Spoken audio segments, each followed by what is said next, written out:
తెల్లారితే పెరోల్ అయిపోతుంది. నన్ను దాటి నువ్వు ఏం చేస్తావో నేను చూస్తా.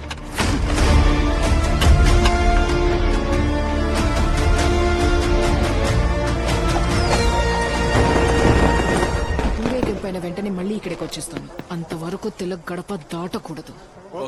మీరిద్దరూ గేట్ దగ్గరే ఉండండి. గణేష్, మీరు వరాండా దగ్గర ఉండండి.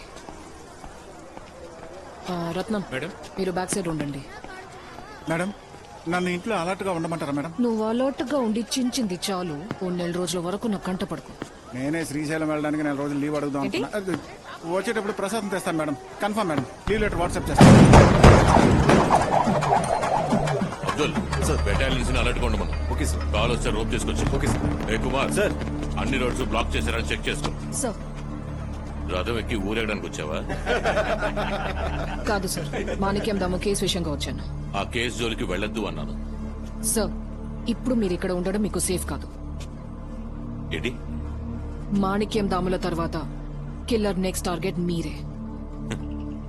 కలగన్నావా ఏంటి? ఎంక్వైరీ చేసే చెప్తున్నాను సార్. వాకీలో వచ్చే ఇన్స్ట్రక్షన్స్ ఫాలో అవ్వండి. వెళ్ళండి. వాడి పేరు తిలక్.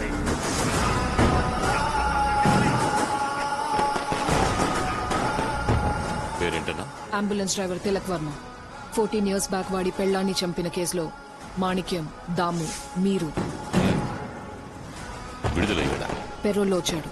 ఈ రాత్రితో పెరోల్ అయిపోతుంది. అందుకే చెప్తున్నాను, మీరు ఇక్కడ ఉండడం సేఫ్ కాదు. నేను చూసుకుంటాను, నువ్వు వెళ్ళు. సార్, వెళ్ళమన్నానా?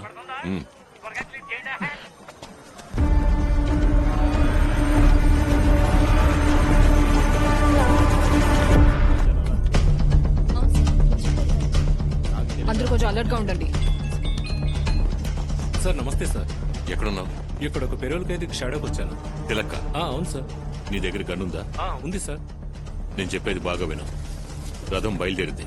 కాసేపట్లో టపాసులు పేలుస్తారు. తప్పించుకోవడానికి ప్రయత్నించాడని వాడిని లేపే. సార్, ఏదో మొదటిసారి చేస్తున్నట్టు మాట్లాడుతున్నావు.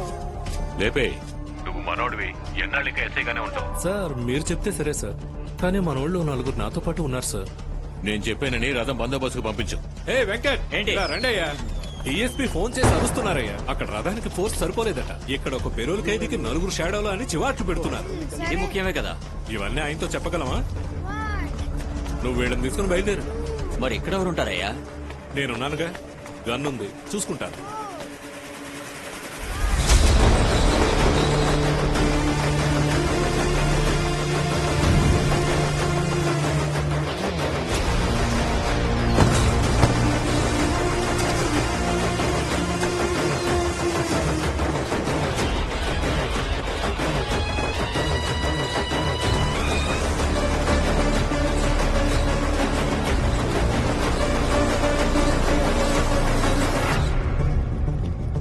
ఈసారి తిరుమలకి ఎంతమంది వచ్చారు?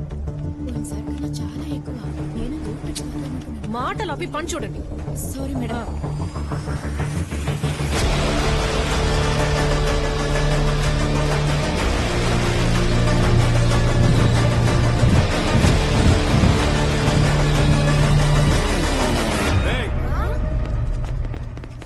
ఎక్కడ్రా మీ పెదనాన్న? మేము కూడా ఆయనే వెతుకుతున్నాం. కనిపిస్తే చెప్పండి, అవుట్ చేసేద్దాం.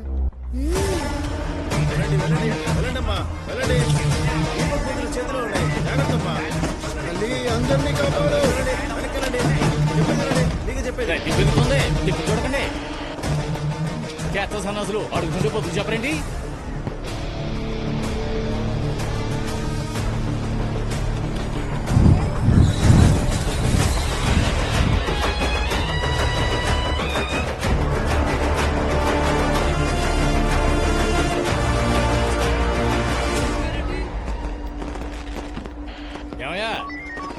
దగ్గర ఉన్న 10 మంది పోలీసులు మా మీదకి వచ్చేయండి. రథం జామ్ అయిపోయింది, కదలలేకపోతుంది. ఎమ్మెల్యే బాజీ గారు 2వ బార్కెట్ పోయి పోతున్నారు. Receiving sir. త్వరగా బెటాలియన్ తీసుకుని అక్కడికి వెళ్ళిపోండి. Sir sir sir.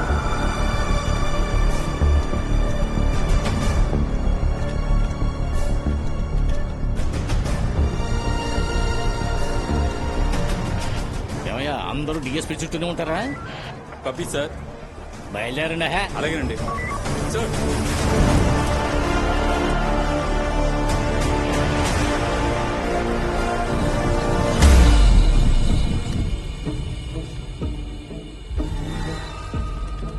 హే, ఏమైంది? Power cut madam.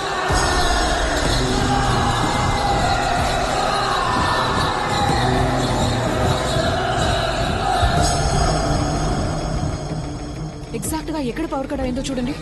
మేడం రథం వచ్చి వీధిలోనే పవర్ కట్టింది మేడం.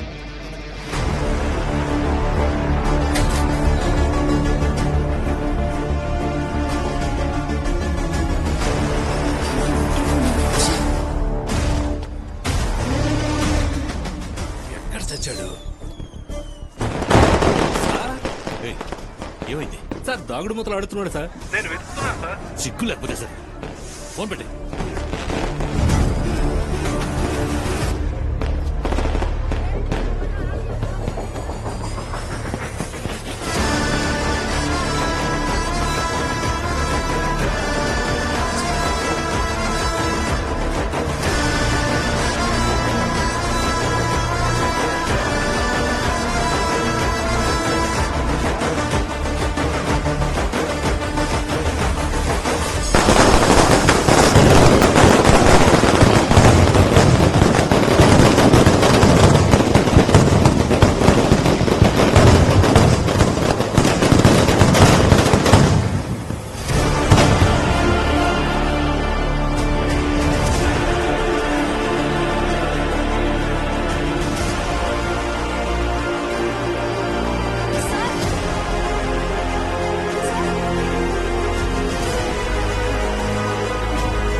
మాతో పెట్టుకుని నువ్వు అనుభవించింది సరిపోదా?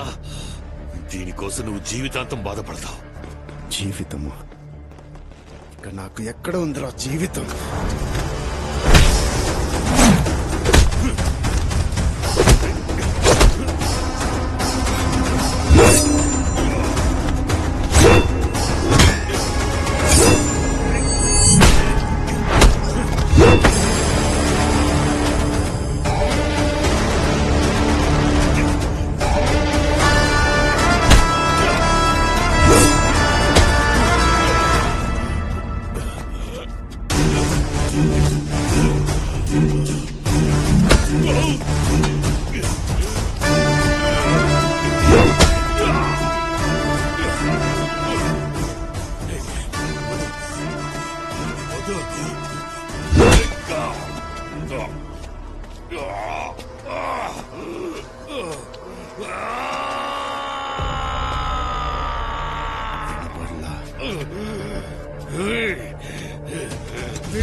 అంబులెన్స్ లో వెళ్ళిన వాళ్ళని ఏ హాస్పిటల్లో అడగండి. గురు వెళ్ళారు మేడం. అయితే గురుకి ఫోన్ చేయండి. Okay madam.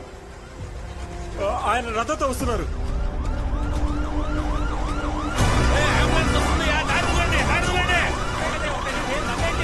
ఎవరు సార్ కాల్ చేసింది?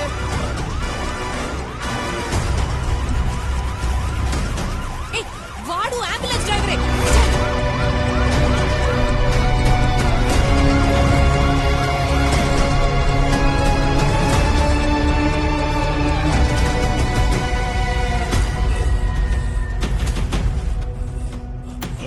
నొప్పిని నోరు తెరిచి చెప్పలేని బాధ ఇప్పుడు నీకు అర్థం అవుతుందా? ఆ జెన్నీ కూడా ఇలాగే కదా బాధపడి ఉంటుంది.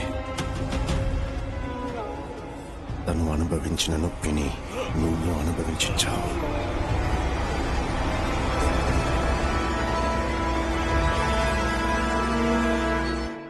నిన్ను నీ ఇంట్లోనే ఉండమన్నాడు కదా.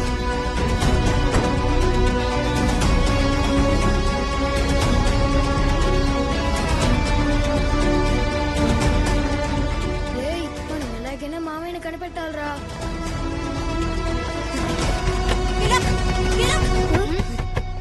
ముందు గేట్ క్లోజ్ చేయి. నువ్వు అటు వెళ్ళి చూడు. తిలక్,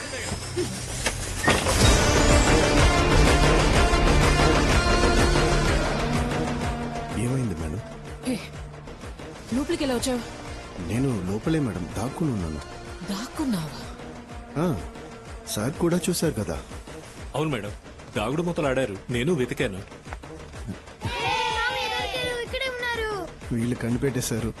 మీరు బూడిద కొట్టుకోండి, అదే విభూతి పెట్టుకోండి అన్నాను. అది తిరునాళ్ళకి నేను వెళ్ళలేకపోయాను.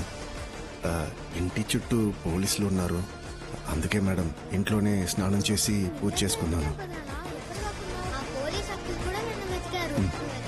రండి చెప్తాను.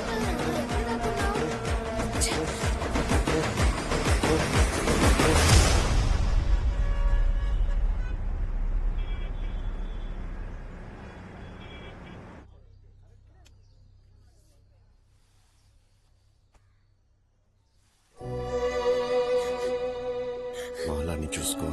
నా కూతురు అన్నయ్య. థ్యాంక్ యూ పెదనాన్న. ఏంటిది పెదనాన్న? మీ చదువు కోసం జైలు పెద్దనాన్న. బ్యాంకులో డబ్బులు వేశాను. బాగా చదువుకోవాలి. శ్రీశైలం, నేను తెలుసో తెలియకో నాకు తెలియకపోవడమే మంచిదన్నా.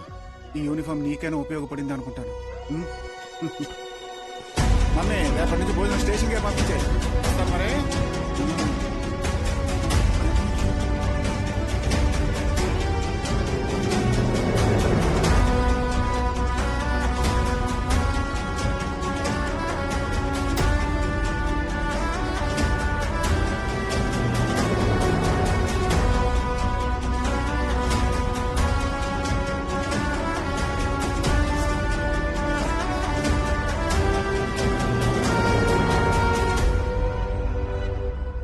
ఇన్నేళ్ల తర్వాత వాళ్ళ మీద పగ తీర్చుకోవడమే నీకు కరెక్ట్ అనిపించింది కదా? కొట్టేవాడిని వదిలేసి తిరిగి కొట్టేవాడిదే తప్పనడమే తప్పుగా ఉంది మేడం. కానీ నీ కూతురు దగ్గర నువ్వెంత మంచివాడివో చెప్పలేవు కదా. అదే నీ తలరాత. వాళ్ళ తండ్రిని జైలు ఊచల వెనకాల చూసిన కూతుళ్ళ ఏడుపుల్ని మీరు విన్నారా? నేను లోపల ఉండి విన్నాను. నేను మంచివాడినని తెలిసి నా కూతురు బయట ఉండి ఏడవడం కంటే నేను చెడ్డవాడిని అనుకుని నా కూతురు సంతోషంగా ఉంటే చాలు. ఒక తండ్రిగా నేను జైలుకి వెళ్లడమే తనకి సంతోషాన్ని ఇస్తుందంటే నేను తనకి దాన్ని జీవితాంతం ఇస్తాను.